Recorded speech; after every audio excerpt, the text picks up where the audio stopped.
Shiva Sutras Shankaracharya Madhyamam Asmadacharya Paryantam Vande Guru Paramparam.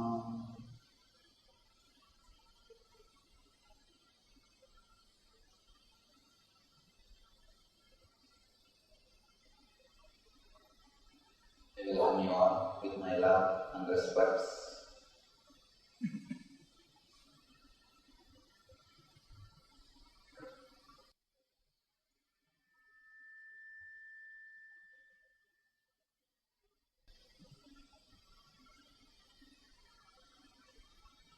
Today's subject is from Shava to Shiva, from death to life. There's a beautiful sloka in our Upanishads. Asaroma Satgamaya, Tamasoma Jyotirgamaya, Mrityorma Gatamgamaya. Lead us from darkness to enlightenment, from death to life.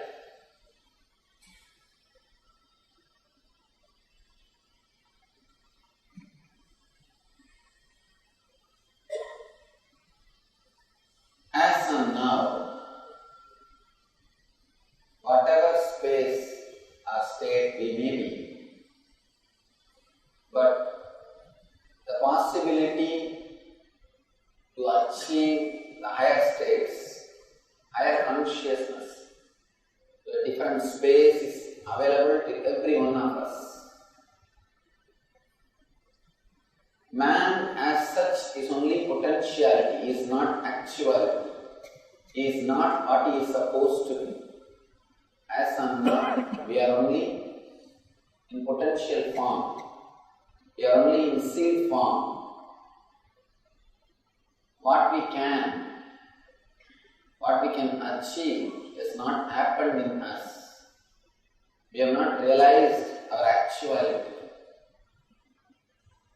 All spiritual techniques, spiritual life, meditation, all these great things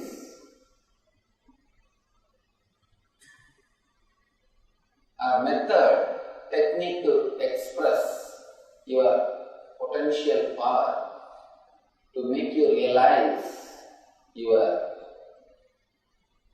true self. Seed should become a tree. Only then it can relax and rest, be in peace. Till it becomes tree and creates more seeds, it cannot rest, it cannot relax. Its journey will be ended only when it reaches the space where it became a tree and creates more seeds. Creating more seeds ends the journey of any seed. Same way,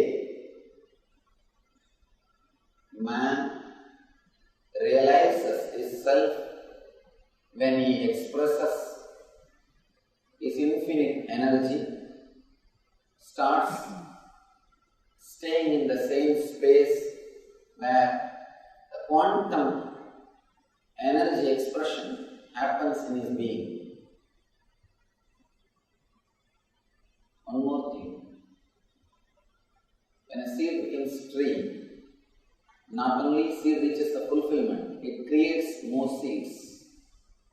When an enlightened being reaches his enlightened state, not only he experiences his potential, he starts creating more enlightened beings. He starts creating the possibility for more enlightened beings. There is a question here. Yesterday somebody has asked, is enlightenment the final? Please be very clear, enlightenment is ultimate but not final. There's a big difference between these two words, ultimate and final.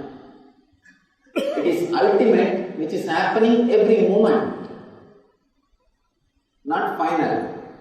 You mistake this ultimate and final. People think after enlightenment, masters don't grow. I tell you, after enlightenment, not only they are constantly updated, every moment growth is happening. Every moment expansion is happening. God grows. Only God grows. Nothing else grows. In your space, you may be thinking you are growing, but actually growth itself will not be happening. You may be thinking you are growing, but growth itself will not be happening. The growth or expansion happens only in Mahakasha, only the cosmic energy. Understand the three different spaces, the today's subject. The today's sutra is working on the outer space so that you can create the same outer space in the inner space.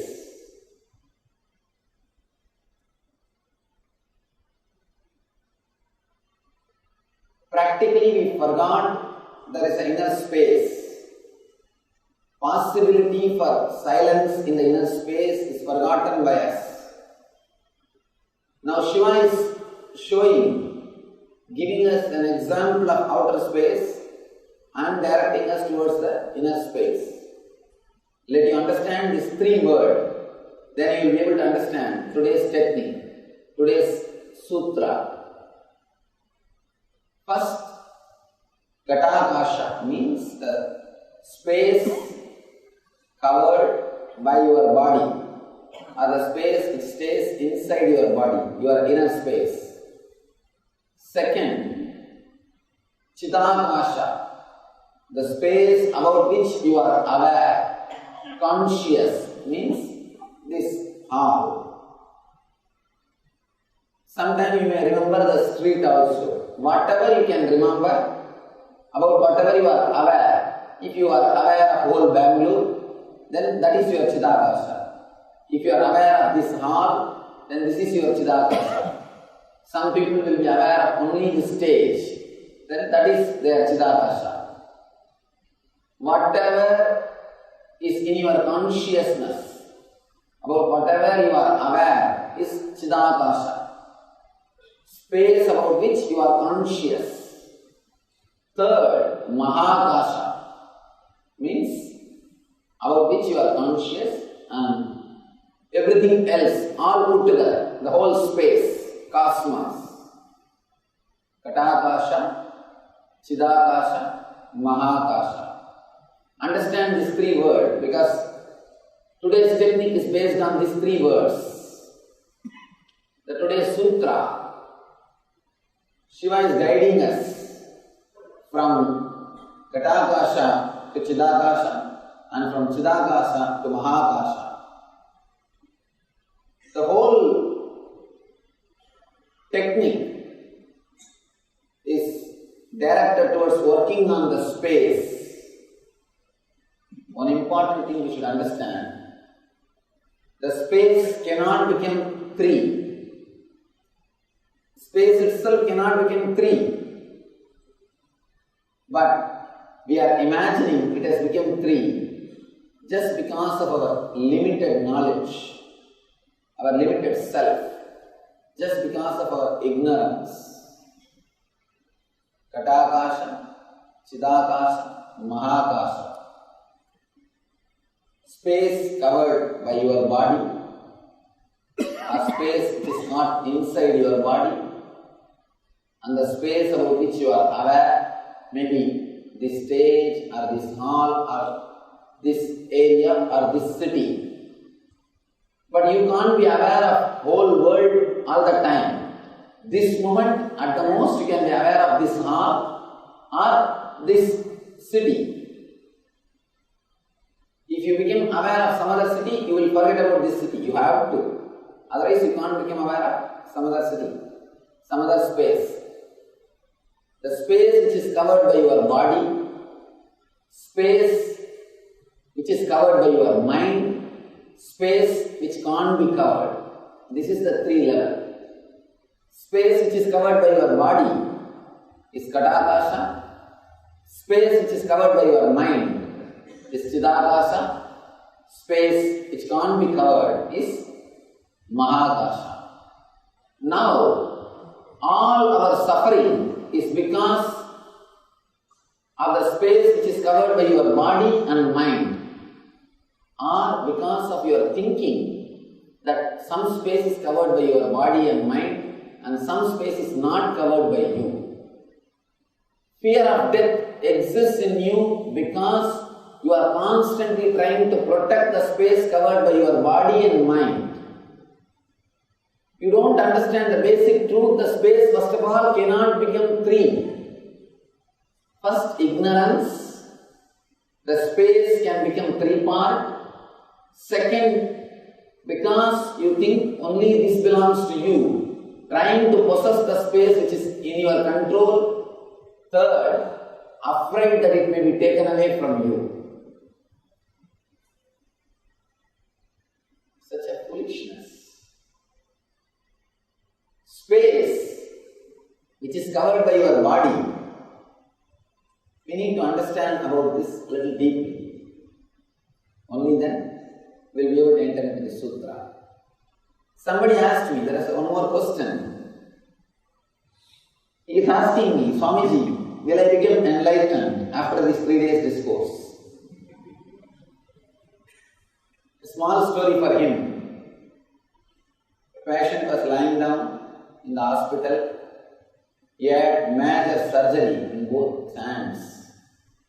Big bandage. Doctor came for his everyday visit. He was showing the whole bandage to the doctor and asking, Doctor, will I be able to play piano after everything is removed? Doctor said,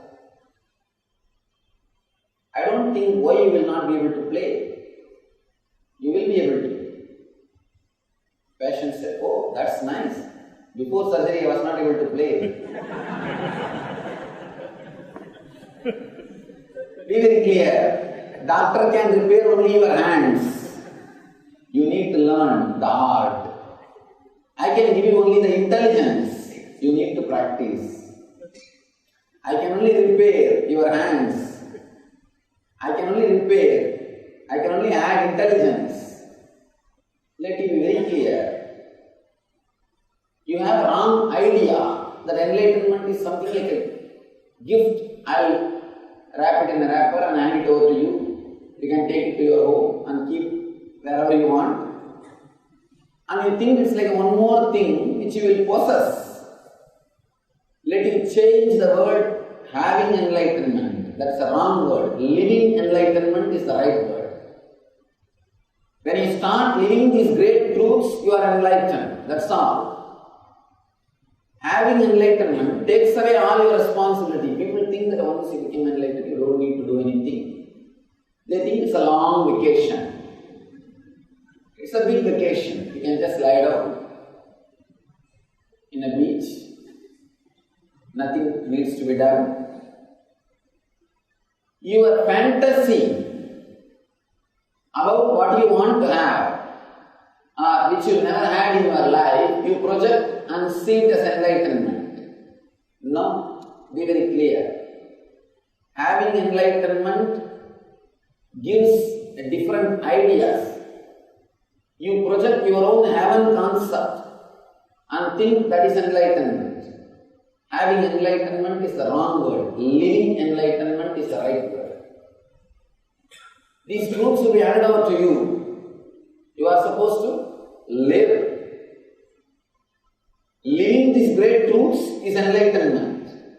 Live all these things in your life. That is enlightenment. That is self-realization. Master will not hand over enlightenment to you. He can only give the tools for enlightenment. can only give the path. You can only give the truth. You need to start living it. These three akashas, three space, you need to understand. Gadakasha, the space which is covered by your body.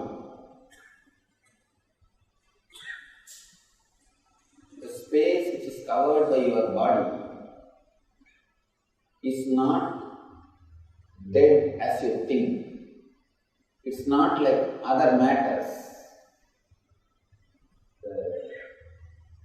The earth, water, the five Panchabhutas, earth element, water, then fire, then air, then space, ether.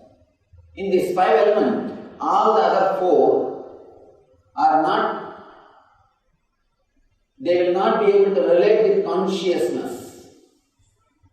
One becomes more subtle than the other, but they can't reflect consciousness. Only space can reflect consciousness.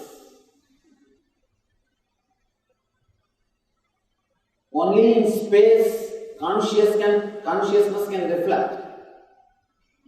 Step by step, if you understand, you will be able to understand. In the first Prithvi is Annamaya Kosha, means your body, physical body, flesh, blood, bone, the physical body. Second, Jalatattva, water, principle.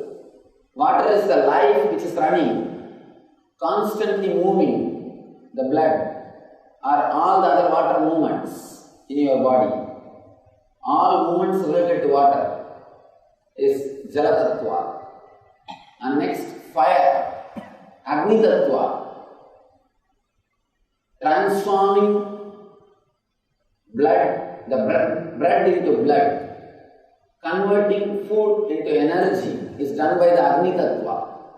Agni Tattva does the job of converting food into energy, transforming food into energy. As long as this Agni is there in you, you will be alive. Once that Agni goes, body has to be put in the Agni. Either this Agni should be there or your body will be put in the Agni. Agni Tattva takes care of the converting food into energy. Next, air. Prana Tattva, all your inner chattering happens in Prana Tattva, in the air energy. Not only the air circulation, the pranic movement, even the inner chattering happens because of the air energy. Just try to stop your breath for a second, you will not be able to think. Your thinking will stop. Every word which raises in your inner space needs air, prana. Somebody asked me a question. Swamiji, what is the difference between air and prana? Air is like a vehicle. Prana is like a stuff which is delivered.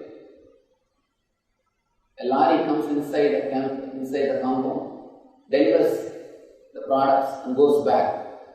Same way, air comes inside, delivers the prana to body and goes back empty.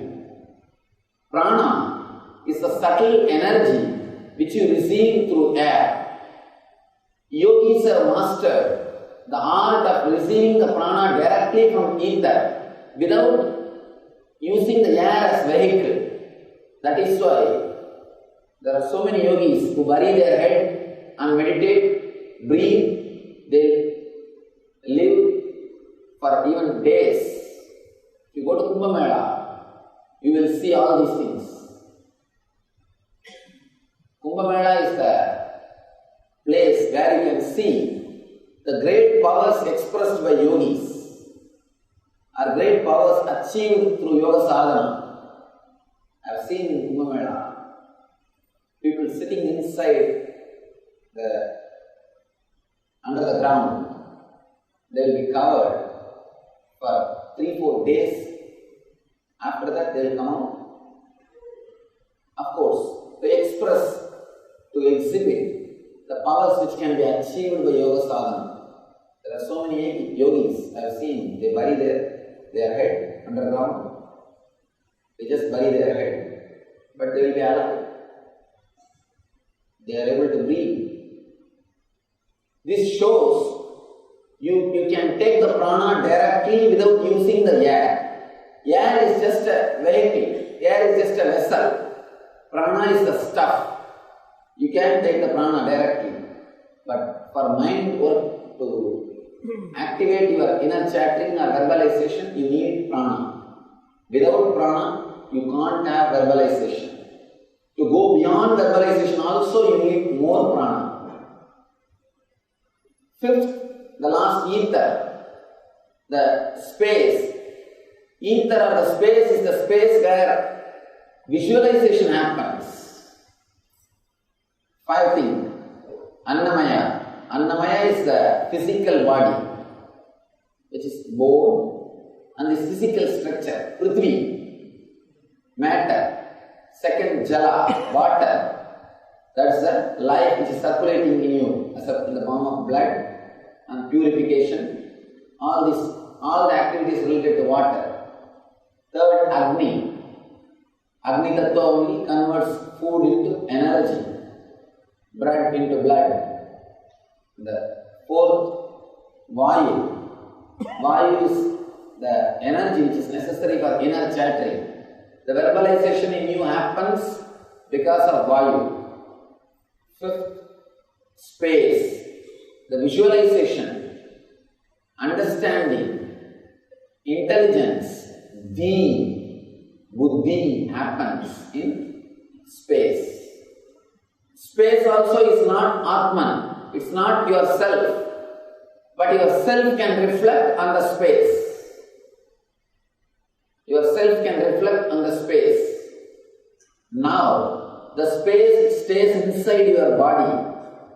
It becomes alive because it reflects the self. It reflects the self. The one difficulty, it doesn't realize it is not limited. It starts thinking, it starts feeling, it is limited to this body. It is limited to this body. It's like a reflection in the water, the reflection of the sun in the water pot. There are 10 water pots. In one water pot there is a reflection of a sun. That reflection starts thinking. It is inside the pot. It is covered by the pot. The reflection starts thinking. The pot is its boundary. Same way, the Atman's reflection, yourself, the reflection of yourself which is inside this space starts thinking, you are bound by this boundary, you are bound by this border, you are bound by this skin. If you are bound, if you feel you are bound by the skin, you will feel constantly the suffocation. Constant suffocation will happen in you. Because of constant feeling of suffocation only, you are constantly feeling the irritation. Be very clear. When you were studying the young age, you thought you will be settled, relaxed, happy after you get your job. After you get your job, you always imagined, visualized, once you are married, you will be settled, relaxed, happy. After marriage, you know, somebody said, Swamiji, me and my wife, both of us lived happily for 18 years. I asked, then what happened? Then we both met each other. You know, and after marriage you think, if something else happens, like having a house or having a child, you will be settled and relaxed. You are constantly postponing. What you visualize as settled space, a relaxed space, never becomes reality. It cannot become reality as long as you believe you are bound by this boundary. You feeling that you are bound by this boundary will not let you relax. You are by your nature Purna, means the fulfillment, the whole. You can't relax till you experience that Purna, till you experience that Purnatva, till you experience that wholeness. Unless you experience that wholeness, you will not be able to relax. Fortunately, God has designed your system such a way you will not feel complete till you become enlightened. That's good. Otherwise, you will stop on the way. We stop on the way. Kundi, mother of Pandavas, in Mahabharata, she is praying to Krishna. Oh Krishna, let me have all possible sufferings. Krishna was shocked. He asked, what are you talking? What are you asking? Do you know if you ask me something, it will happen to you? Sometimes people ask without having confidence that they will really get it. Even to me, many times I see people come and ask all nonsensical things. They don't even know whether they want it or not. They don't even know after they get that what will be the side effect or after effect. They don't bother about all those things. First thing, they don't have confidence, they will get it. Let us ask what is there, how can he give? It's like they are testing me. Anyhow, I tell them, be very clear before asking. If it happens, you must be able to handle it. Will you be able to take the responsibility? Somebody goes to Ramana Maharshi and asks, Bhagavan, why don't you give me some powers? Miracle powers. Bhagavan says, the powers which you are having already, that itself is driving you crazy. You are not able to sit peacefully. You are not able to sit happily. You are not able to handle it. If you can handle all the powers which you are having already, means you can have, you have many powers, small powers. You can employ 2 workers. You can remove 2 persons from job. There are all these powers available to you. You are not able to handle these powers itself peacefully. If you can handle these powers in a responsible way, peaceful way, you will not have thoughts about them. See, this is the scale. You are healthy means you will not remember the body. When the shoe fits, leg is forgotten. When the belt fits, belly is forgotten. When the chain fits, neck is forgotten. Forgetting is the scale that you are comfortable with it. You will not remember it. Now you have small powers. You are remembering about them constantly means you are not able to handle them with maturity. You are not able to handle them in a responsible way. That is why constantly you have to think about it. You are reminded about it. Bhagavan says, already the power with which you are living, you are suffering.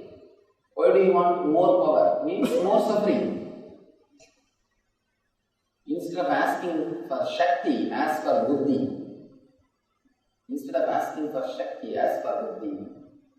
Beautifully Bhagavan explains, Shakti without Buddhi will become destruction for your own self.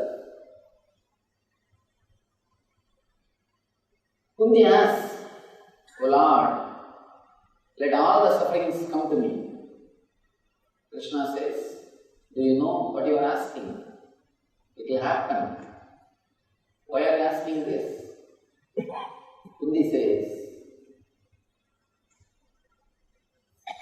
with sufferings constantly, I will remember that I am not yet achieved what I am supposed to achieve. I will be reminded about my goal. I'll be reminded constantly that I have something to do. I have to do my journey. My journey is not over. Constantly, I'll be aware that I need to travel, I need to remember, I need to grow.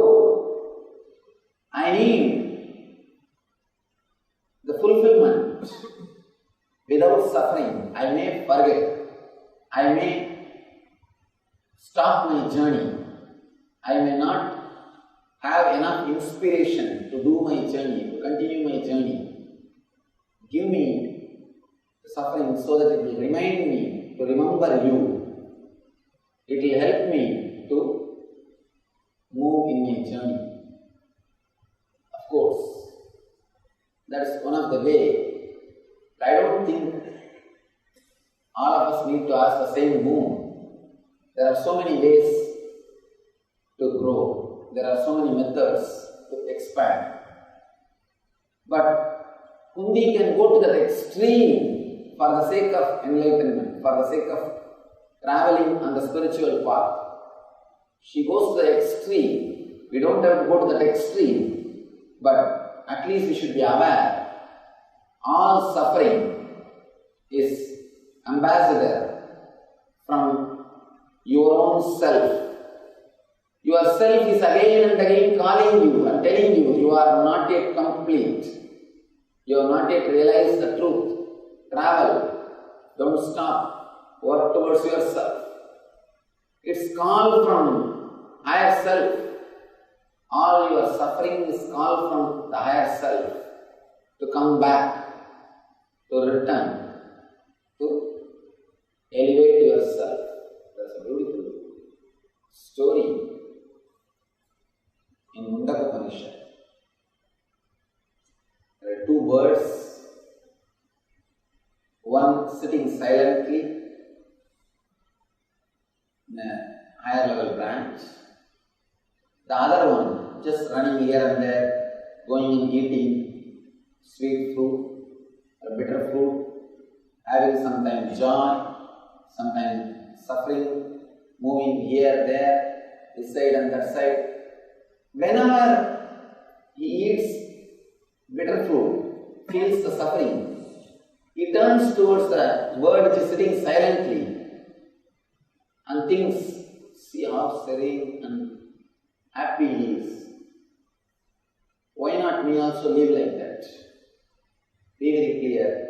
The small bird never remembers the big bird, the silent bird, when he eats sweet fruits. He never remembers, but only when he eats the bitter fruits, he just looks at the bird and feels jealous. Why not live like that bird?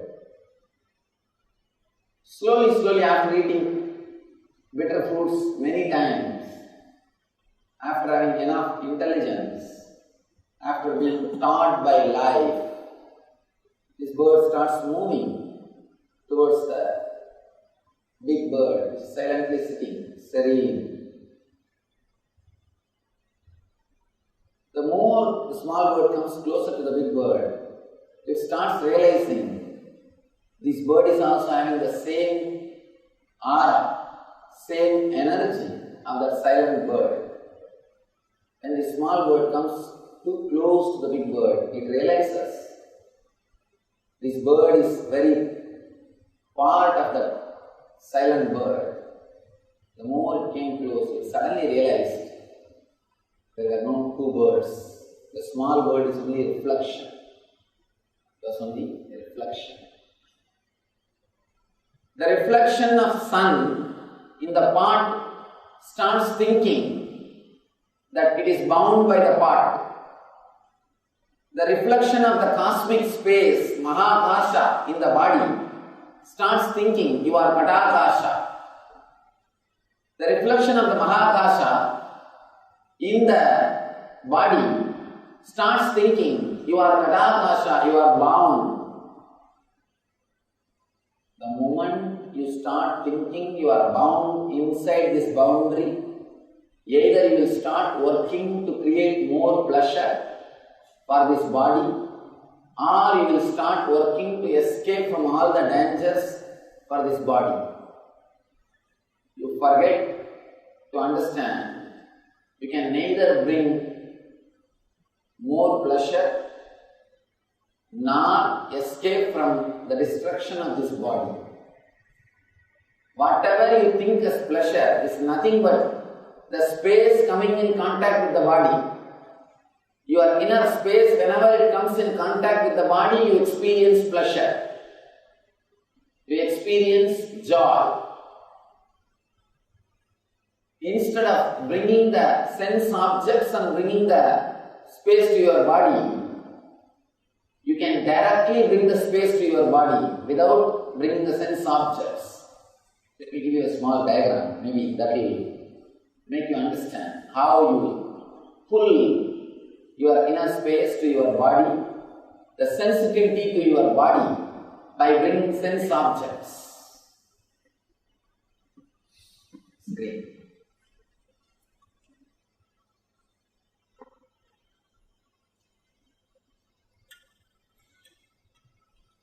Here is your body. The self is reflecting on your body. Here you bring sense objects. Whenever the pleasure objects are brought and you attract one line, one ray of your inner space, that gives you the joy or excitement. Yogis learn the technique of bringing the ray or light from the inner space to the body without using the sense objects. That is why they are in eternal bliss. They are in constant joy. They are always excited.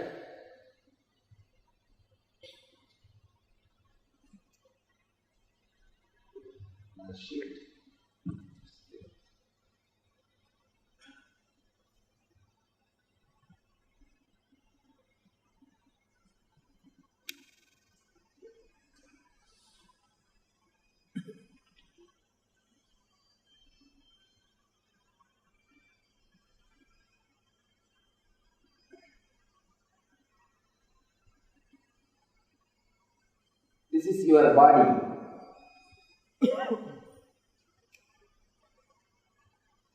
This is the inner space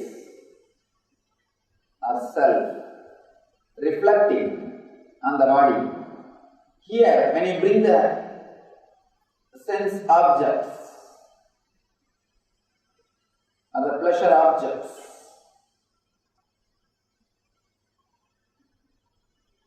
you attract a ray from the self to your body. If you bring something related to smell, the self, your inner space, gets connected to your nose.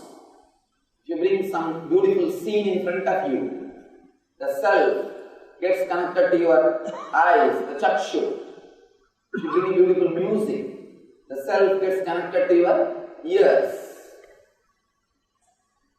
Because of the sense objects, self is attracted and body feels the excitement, body feels the joy, body feels the ecstasy. Now, you need to understand one more thing.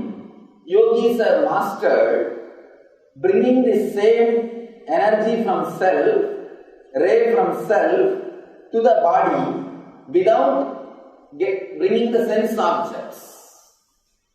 Without the sense objects, if this way you bring the energy of self to your body, or the inner space to your body, the sensitivity to your body, this is the lifestyle of a bogi.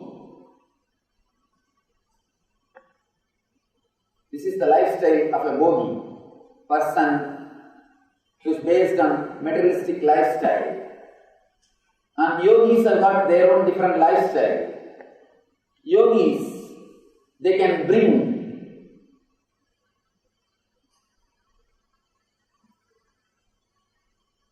the energy of self to the body without having sense objects in front of them.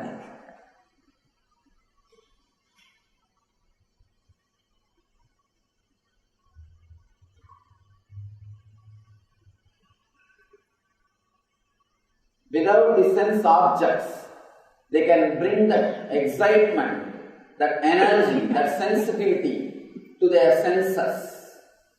This is what we call pratyahara. Pratyahara means bringing the same. Pratyahara literally means moving away, means taking away, taking yourself away from the sense objects. If you just do pratyahara, take yourself away from sense objects, you will be depressed, feeling lonely, dull, dead. But if you learn the technique to bring the same excitement to all the senses and stop bringing the sense objects, then you will start experiencing the same joy, same excitement without sense objects. This is the mental setup of a yogi. You can bring the same excitement, same energy and the sensitivity to your body, to your senses, without bringing the sense objects. As long as you feel you are limited by this kadakasha, you are limited by this body, constantly you will be anchored, you will be working only to have sense objects. And you will be constantly afraid that you will lose your boundary, you will die. It's like a reflection which is on the kata. Kata means pot. The reflection of the sun which is on the pot is having the fear that I will die. Problem is that is neither sun nor matter. If it is a pot, it doesn't have to worry because it was never alive. If it is a sun, it doesn't have to worry because it will never die. It is something between these two. That's where the problem starts. Inside your deep being, you never believe you are also going to die. That's a beautiful thing in Bhagavad, Yaksha Prasna. Yaksha, when Yaksha is asking Yudhishthira, Dharmaraja, what is the most surprising thing in the planet Earth? Kimascharyam itah param. What is the most surprising thing in the planet Earth? Yudhishthira says, Ahanyahani bhutani gacchanti ha yamamandiram seshasthiramischanti kimascharyam itah param. Beautifully he says, every day we see people going to the abode of Yama. Every day you see, but you never believe inside your heart you are also going to go. You think you will be here forever. You always think you will be here forever. By mistake, by forgetting, sometime you may think that you are going to die. By forgetting, by mistake, sometime you may think you are also going to die on your right will. But inside your heart, you never believe you are going to die. You always think, oh, poor guy, he died, as if you are not going to die. There's a beautiful verse by a Tamil saint called Pattinattar. He says, person who is dead is lying, who are going to die are crying. Is dead, is lying, who are going to die are crying. Setta pinattai kattikkondu saagapogum pinangalellam eluduvadar. The dead body is lying, the person who is dead is lying. People who are going to die, they are crying. We don't believe inside our heart we are also going to die. Because in the deep inner space, you know you are sun. You are not a reflection. In the outer world, when you relate with people, when you relate with the body, whenever you come down to the body to enjoy the sense objects, you are connected to body. In those moments, naturally, you will feel the just mortal feeling. You will feel you are bound by the kata. Then fear, worry, everything starts. When you don't come to the body to enjoy the sense objects, if you just stay in the self, you have the confidence that you are immortal. Now you are stuck between these two. Sometime when you relax, you are in the mood of that you are sun. You don't have a fear that you are going to die. You don't have a feeling you are going to die. Sometimes when you enter into the part, when you associate yourself with the reflection, you have the feeling and fear, what will happen to me? What will happen? I don't know, after death. You are caught between these two. Whenever you associate yourself with the reflection, this boundary, the suffering becomes more. The suffering becomes intense. The suffering starts teaching you. Whenever you relax and understand you are sun, you are Mahakasha, you are the vast expansive sky, first thing, forget about enlightenment. When it happens, it will happen. Tremendous inner healing will happen. Be very clear. Somebody asked Vivekananda, Swamiji, why should we read Vedas? Why should we learn the Vedic lifestyle? Why should we live the spiritual lifestyle? He says, first thing that will give you tremendous courage and confidence. The inner healing will start happening in you. Yesterday I was speaking about analyzing the inner space. I was doing a research for the last 6 months. I was working on this research, asking people to pen down for 5 minutes whatever goes on inside. It's almost like taking a snap, a photograph of their mind and analyzing how many thoughts based on fear, how many thoughts based on greed, how many thoughts, the self-recovery thoughts, the self-healing thoughts, means the thoughts which brings you back to courage, confidence, hope and life, which gives you energy to run again, which gives you energy to live. When I started calculating, of course, I told you yesterday, the Indian inner space was so beautiful. One more thing, when I say Indian, I mean the people who are more into the Vedic system, the spiritual lifestyle. Yesterday I forgot to mention that. In India I was working only with the people who are already interested in meditation, in this lifestyle. I can't use the word, general word Indian. It has lost the meaning. People who are working on the inner space, who are meditators, who read the spiritual scriptures, who continuously work on themselves, their inner space was so pure, so beautiful. If there are 10 thoughts, more than 6 are self-healing thoughts. If the number of self-healing thoughts are more in your inner space, the less suffering. One more thing, if the suffering is less, you will start experiencing the higher level of akashas. If the suffering is too much inside the body, if you have too much of pain, you can't be aware of this chidakasha. You will be aware of only katakasha.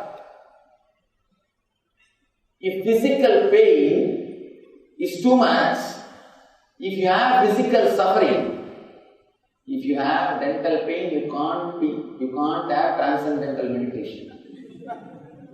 You can have only dental meditation. You can't have transcendental meditation. The pain brings you back to Katakasha. Painful thoughts also puts you back into Katakasha. For example, per minute, if you are having 10 thoughts, of course, I am giving only example, I don't think it is 10, it must be 10,000. If you see the ratio, if 60% is self-healing thoughts, naturally you will start experiencing the Chidakasha. If 80 to 90% is self-healing thoughts, you will start experiencing the Mahakasha. If more than 50% is thoughts based on fear and worries, if less than 50% is self-healing thoughts, you will be caught in Katakasha. If you have too much of pain, you will not be even aware of this Chidakasha. You will not be even aware of this Chidakasha. You will not be aware of this hall. You will not be aware of this stage.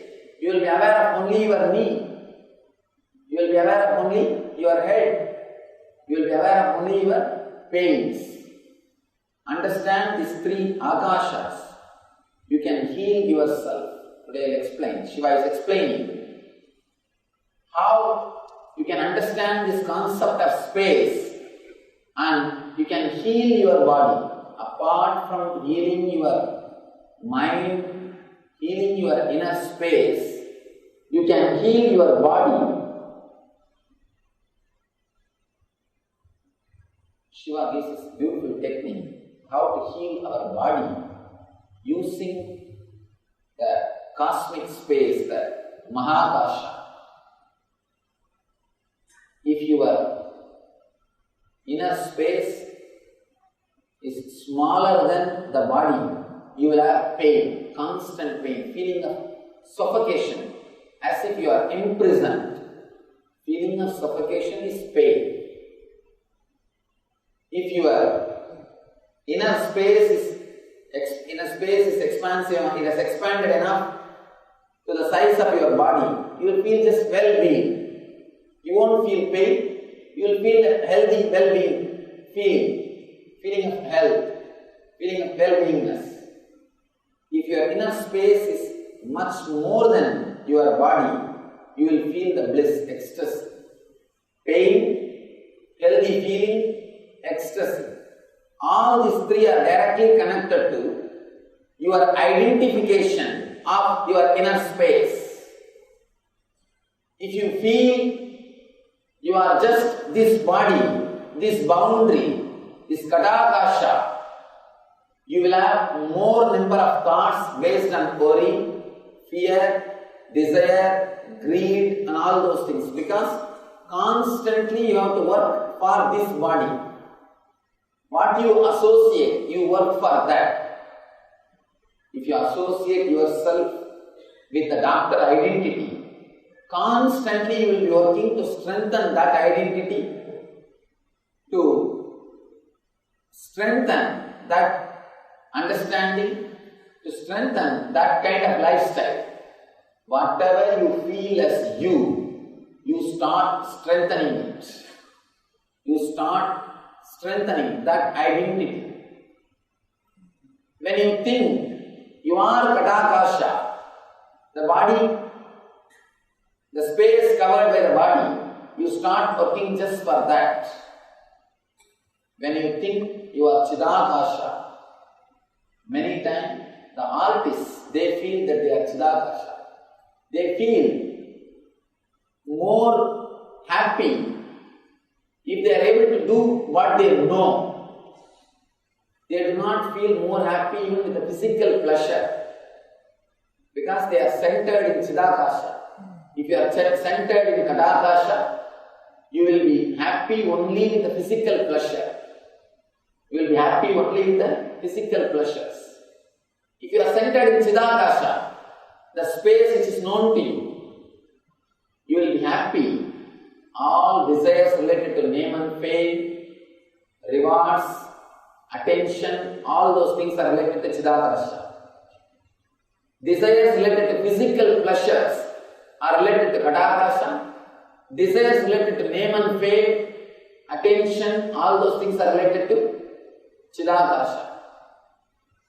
You can see there are many people, they feel just power, empowered, they feel so much of energy if they have a big audience. Dancers, painters, poets, artists, and politicians. Bigger the crowd, more energetic they will be. Because their Chidakasha feels strengthened, their ego feels fulfilled.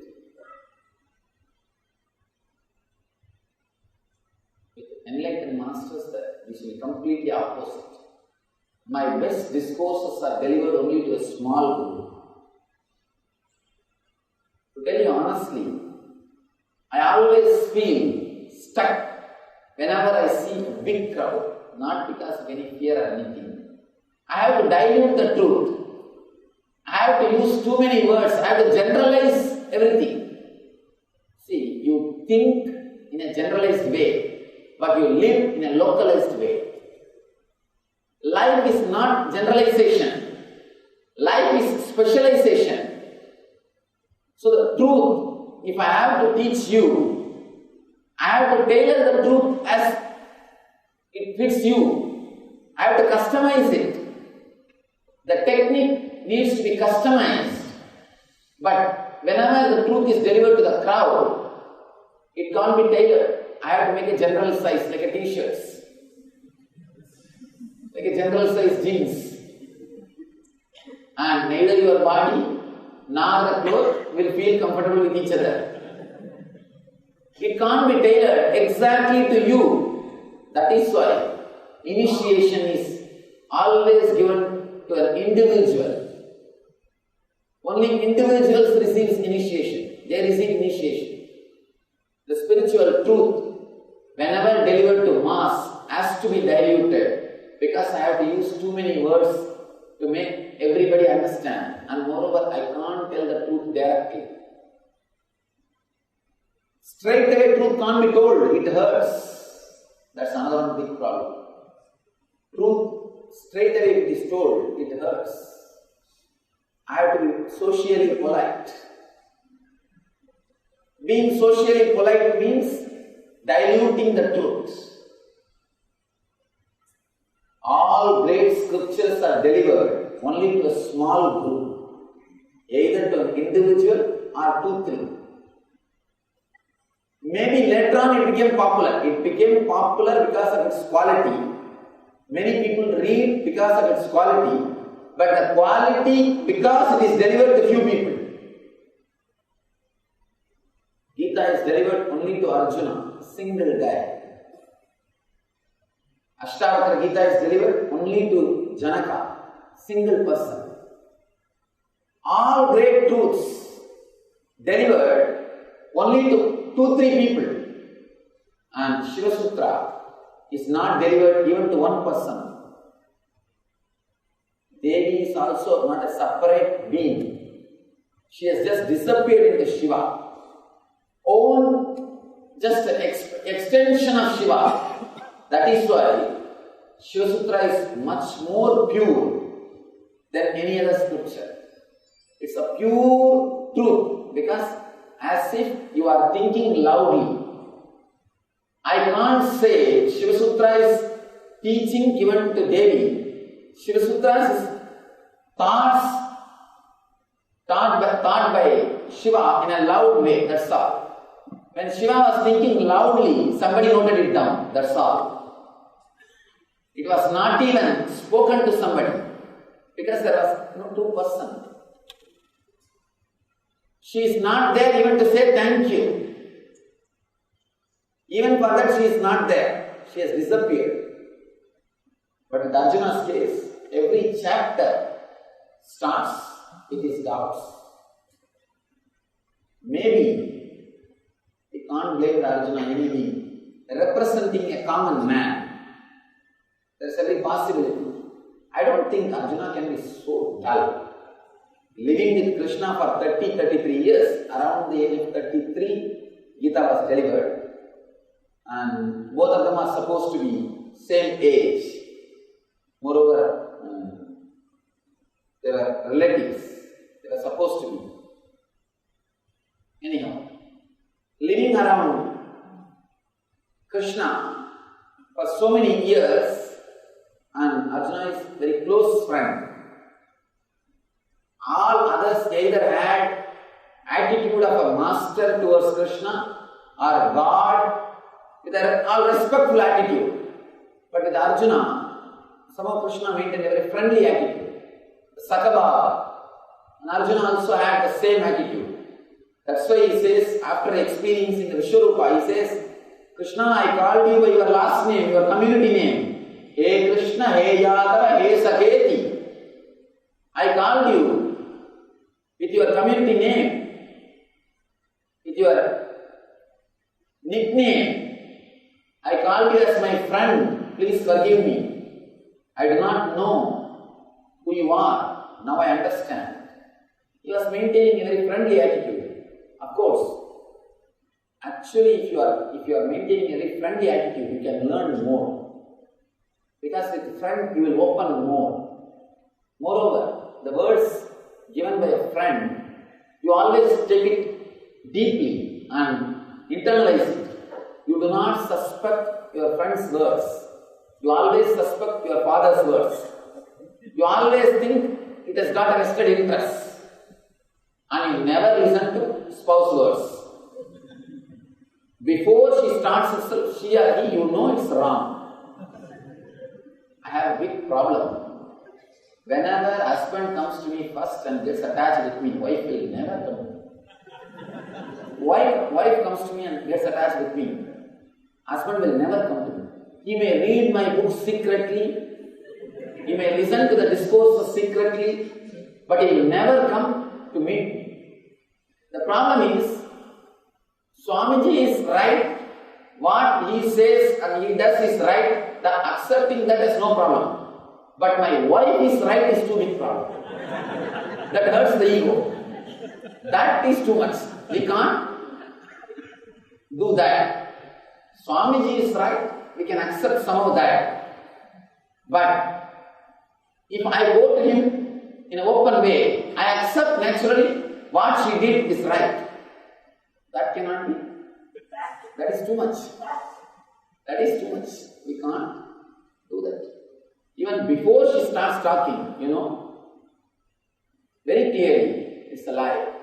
Whenever you suspect the person has got a vested interest, he is going to fulfill his own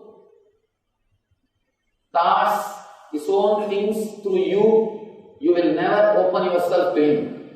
But with friend, you always open more. You open yourself because you know he doesn't have any vested interest. Whenever you suspect he has got a vested interest, the friendliness ends. The friendliness disappears in that relationship. Whenever you add friendliness into any relationship, that relationship becomes beautiful. Adding friendliness into relationships is one of the spiritual qualities. Whether it is husband-wife, whenever you add friendliness in the relationship of husband-wife, lust will disappear, love will start happening. Love will start happening. Adding friendliness into any relationship will give you a totally different dimension. When you add friendliness to relationships, you will start experiencing you in them. Because friendliness means experiencing your own reflection. Friendliness is one of the, I can say, techniques to help you move from Katakasha to Chidakasha and Chidakasha to Mahakasha. If you add friendliness, if you create a relationship with friendliness with the people who are living around you, you will start moving towards Siddhakasha. You will start working towards serving others. Your time and energy will be spent more service-oriented. Moving towards Siddhakasha will make you service-oriented. And moving towards Mahakasha will make you enlightened. Our Vedic social system was developed to help a man to move from Katakasha to Chidakasha, Chidakasha to Mahakasha. Understand? Man who shares his time, he has got nothing else, he has got only his time. Who shares his time is a worker. Man who has got little intelligence, creates few products with his time and shares those products with others is a Vaishya. Man who shares confidence is a Kshatriya. Man who shares the enlightenment, knowledge is a Brahmana. Whenever you share, you move from Katakasha to Chidakasha. Sharing time, sharing product, sharing confidence, sharing intelligence. The whole Vedic social system was based on this sharing. Whenever you share, naturally you will be adding friendliness. Without friendliness, you can't share. That is why in those days, it was not done as a business. Even if you don't learn from the Vedic Pandit, you have to give his share. Even if you don't go to the doctor, you have to pay his share. Because it was not a business, it was sharing. Everybody shares what they have. There is no question of charging. There was no bill or money or exchange happened based on quantity. Quantity of service received was not considered. It was purely based on the relationship, friendliness, sharing. The Vedic system, Vedic lifestyle was based on sharing, so that human beings will start moving from Chidakasha, moving from Katakasha to Chidakasha. From Chidakasha, through meditation, they will move to Mahakasha. Service was a path to enlightenment.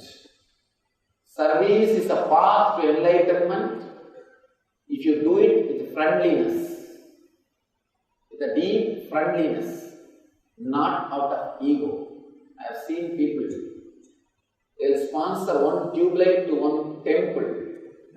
On that tube light, so many names in the black paint. Ramanathan's son Somanathan donated this tube light to this temple in memory of his mother Valliyammal on this day in black paint. Put the switch on, you will see only the black lines on the wall. Like they are mine. Anything done with a friendliness brings you out of Katakasha to Chidakasha. That is with your friend, with whom you can be as you are. You forget the physical pains. Sitting with friends, you forget your boundary. That is why you feel so relaxed, comfortable. You want to hang over with them. Again and again you want to spend more time with them. You do not know why. This is the reason. Whenever friendliness happens in you, Katakasha expands to Chidakasha. Whenever meditation happens in you, Chidakasha expands to Mahakasha. Now Shiva is giving beautiful technique to expand yourself to Mahakasha. Let me read the sutra once more. Simply by looking into the blue sky, beyond the clouds, serenity. Sutra. He says, look into the blue sky beyond the clouds. We only look into the clouds, that also project and see all the forms which you want to see. People ask me, Swamiji, in the cloud I saw this form, that form. I saw the Ganapati form, I saw the Shiva form, I saw the elephant. What is the meaning? I tell them, whatever you want to see, you project and see. Do not get caught in clouds. Don't get caught in clouds. Clouds are like thoughts. Clouds are like dreams. People come and ask me, Swamiji, I saw this in dream, that in dream, what is the meaning? Please tell us what is the importance of the dream. I tell them, even the waking state is not important. This itself is useless. Why are you bothering about the dream state? This itself is useless. Then why do you waste your time interpreting your dreams? Fools who don't have any work, only they sit and interpret dreams. Old Freudian system was based on interpreting dreams. That's not fraud. Old Freudian system was interpreting dreams. Foolishness. Waking state, what you are seeing, experiencing, this itself has no meaning. And these guys are sitting and analyzing the dream. It's like you have a big garbage bin. Instead of dumping it and getting rid of it, you sit and start analyzing it. How many garbage you have? What was the weight? And what is the smell? What is going on? When it started stinking. And you forget that you are sitting and smelling all this nonsense when you are doing the research. So just dump the whole thing and escape. Analyzing the dream is like this only. Opening the garbage bin and sitting and analyzing. Arranging them all properly. And analyzing them. When it started stinking. And what is the level of the smell? To what extent it comes? That's what they are doing. That is why all these Freudians will be psychiatric patients. Now really, the statistics says in which field, which profession more people became mad? Psychiatric doctors. Because constantly they are swallowing all the madness. Constantly they are analyzing the madness. Without understanding, madness can't be analyzed. You see, where logic cannot be logic, only they become mad. People who can't be logical, where things are not logically logical, only there madness happens. And you try to analyze the madness and create a new logic. One madman may do the same thing what other madman is doing, but cure cannot be the same thing. You can't cure him in the same way. Small story. One person went to mad asylum for a visit. Once in a while going to mad asylum is good for you. You will understand, you will not take yourself for granted. You will understand how blessed you are. How blessed you are. This guy goes there to have a visit. Doctor takes him around. In one cave, he sees a person. He is hanging on the fan. All over the room, in his own blood, he has written the word Lata, Lata, Lata, Lata, Lata. Doctor says this guy was in love with a girl named Lata. He was not able to marry, he became mad. Anyhow, the guy goes around, he sees many other different kinds of passions. Some swimming on the ground, some trying to fly, some trying to count the notes. People who become mad because of money, they sit and count the notes all day. And some trying to count the stones, must be diamond merchant. And be very clear, see, diamond is nothing but one more stone. The only thing, less availability, more need, that's all. Many fools wants to possess that stone. Because of that, it has become valuable. Otherwise, there is no other value existentially. See, the demand and supply ratio, demand and supply theory makes diamond valuable. Existentially, it has no value. The demand is more and supply is less. Because of that, it becomes valuable. This guy is sitting and counting all the stones, thinking it is a diamond. And you can't say it's wrong. Existentially, both are one and the same. Maybe, according to market, you are intelligent and he is mad. But existentially, you can't say, you sitting and counting the diamond and he is sitting and counting the stones. Existentially, you can't say you are intelligent and he is mad. Maybe according to the market standard, you are intelligent and he is mad. That's all. Anyhow, he goes through the aside. Finally, in the end, again in one more room, one more guy, he was sitting on the ground and all over the floor, lata, he was sitting. This guy asks, what happened? He was also in love with lata. Doctor says, no. That guy was not able to marry. This guy married. Understand? Reason may be same, but cure can't be same. Because madness means where logic is not logically logical. Where logic is not logically logical. That is what we call madness. So, logic can't be useful in that space. Your understanding can't be useful in that space. Let's come to the Chidakasha. We are speaking about the Fridays.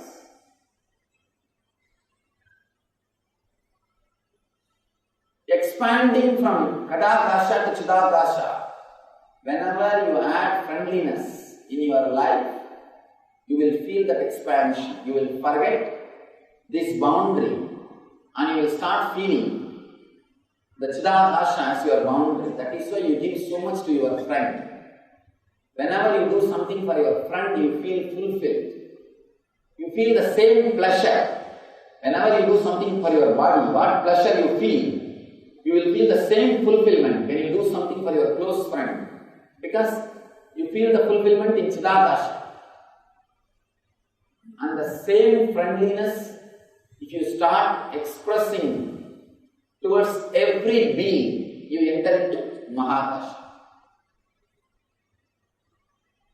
Same feeling which you experience in Chidakasha, if you reproduce it every moment in your life, you enter into Mahakasha. Whenever you experience Mahakasha, you start experiencing the intense friendliness in you, feeling to share in you. Shiva says, don't look the clouds, look beyond the clouds. If you are seeing clouds, you will project your thoughts. Your thoughts are clouds. Look beyond just the blue sky, just the vast emptiness. If you look at the clouds, your mind will start thinking. If you look at the sky, it will stop working. You can't think anything looking at the sky. If you start seeing the star, again you will start thinking. Seeing the cloud means getting stuck with your thoughts. Seeing the stars means getting stuck with the spiritual visions and experiences. Don't do both. Don't do both. Just look into the pure sky, empty blue sky, vast open sky. Try this even today. Even today, try. Just look, of course, in the night, it will be beautiful. Just lie down in a complete relaxed way. Do not support your head. If you support your head with pillow, you will sleep. You will fall asleep. And you will be thinking that you have done meditation. You will be thinking you have done meditation. People ask me, Swamiji, can we lie down and meditate? I tell them, if you can, please do. Even while sitting, you can't meditate. I've seen people meditate, different kinds of meditation. Always we start like this, with a lot of spirit and enthusiasm.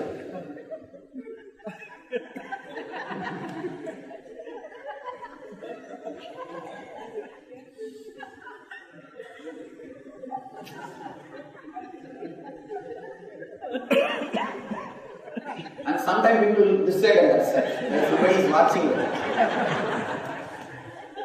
Whenever you look this side and that side, be very clear, you are the person who slept. You are the person who slept.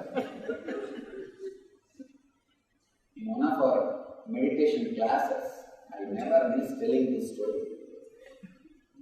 In one of our meditation classes, there was a meditation technique concentrating on anahata. This guy, he started like this only. Slowly he became like this. I asked him, what happened? No, I am meditating something.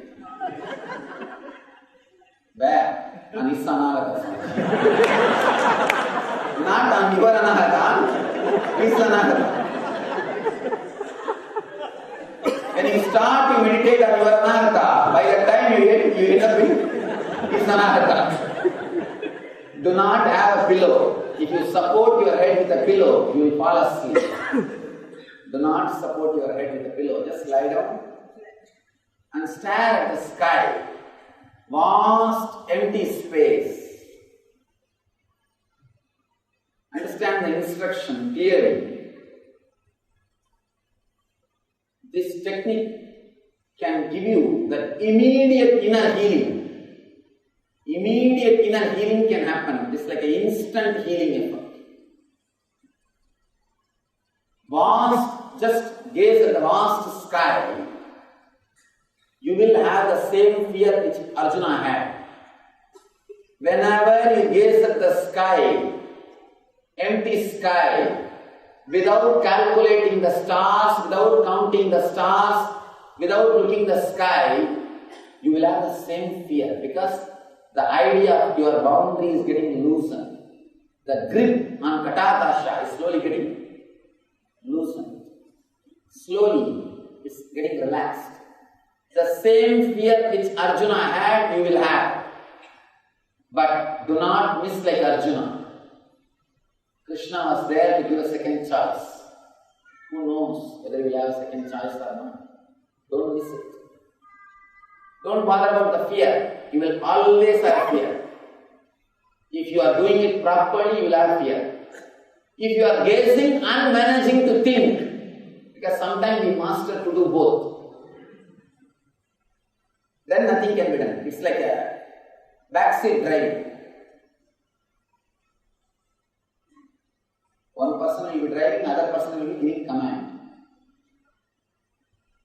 If your wife is sitting behind you and you are driving, if you experience that at any time, you will understand.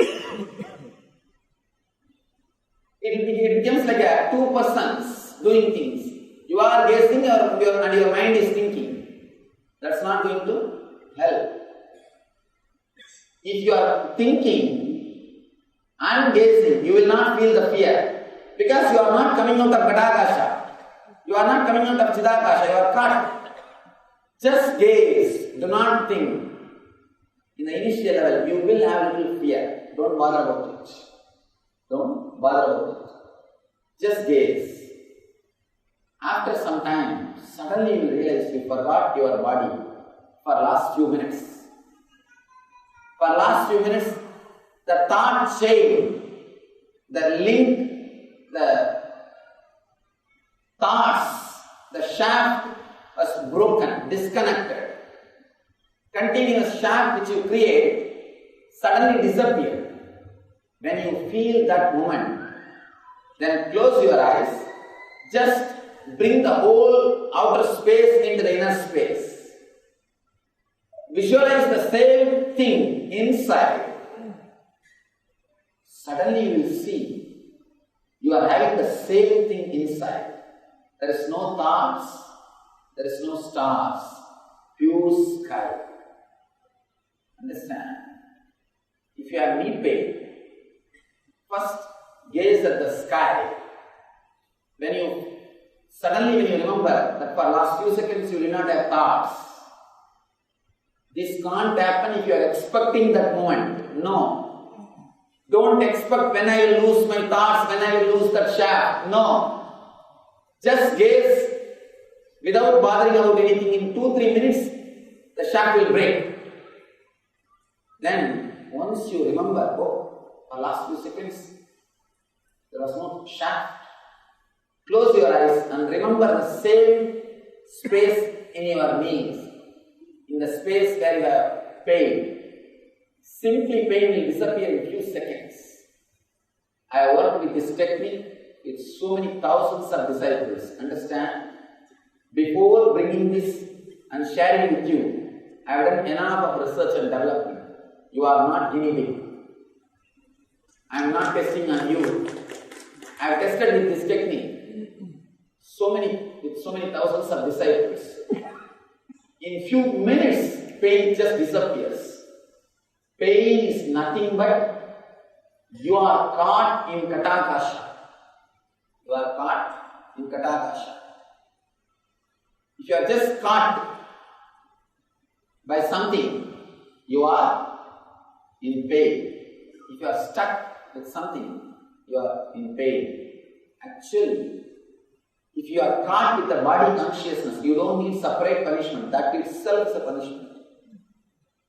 If you think you are body, that very thought brings you punishment. Don't think after that you will reach hell. No. You are in hell already. One doctor was driving in the highway. He was driving in high speed. Cop stopped him for overspeeding. And he was about to give the ticket.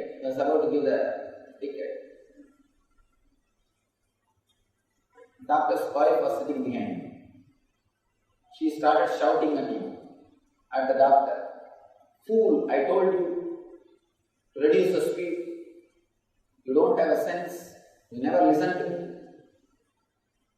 Then the cop said, not only you were overspeeding, you did not stop at the signal. Then the wife again started shouting, yes, tell him, I told him to stop at the signal. He never listens to me. She started shouting. Doctor turned towards the wife and said, shut up, keep quiet.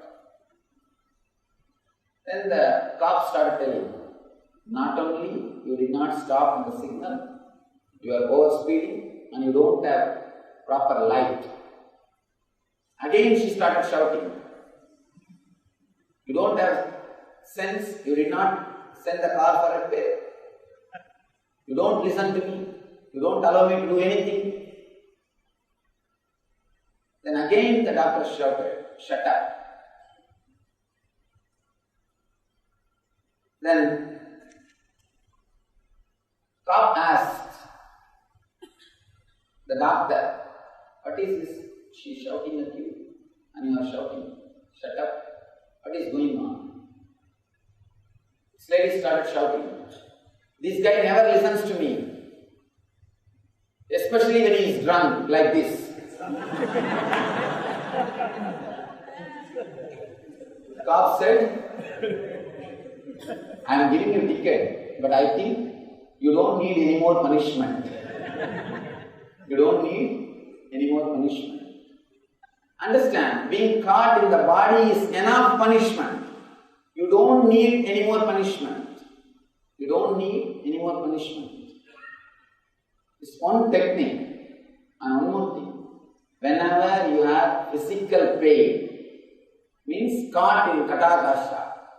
Whenever you have mental suffering, means emotionally disturbed, depressed, try this technique. That very moment you will be healed. Whenever you are caught in katakasha, means physical pain and suffering. Whenever you are caught in chidakasha, means mental pain and sufferings. Just try this. That moment, simply that moment, you will see the inner healing happening in you. Instant, that very moment you will be healed. Apart from healing, if you are a seeker, working towards enlightenment, meditation, work on this technique. This will bring you tremendous energy and quantum experiences. You will have the quantum jump. Instead of meditating on any form or formlessness, understand?